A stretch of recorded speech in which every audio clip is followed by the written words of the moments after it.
இப்ப தொட்டா உடம்பில் ஒட்டி கொள்ளும் சேரு வித்தார கள்ளி இவள கொஞ்சம் பாரு இப்ப தொட்டா உடம்பில் ஒட்டி கொள்ளும் சேரு தத்தாளம் உள்ளுதானா இல்ல கொட்டாத சிறு தேடா தந்தான கிளி தந்தான கிளி தந்தான அட்ட தந்தான கிளி தந்தான கிளி தந்தான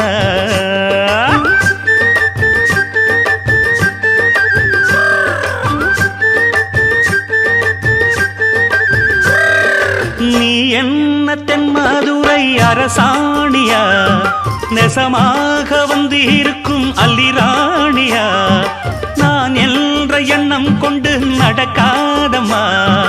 நடந்தா தங்கையா கிட்ட நடக்காதம்மா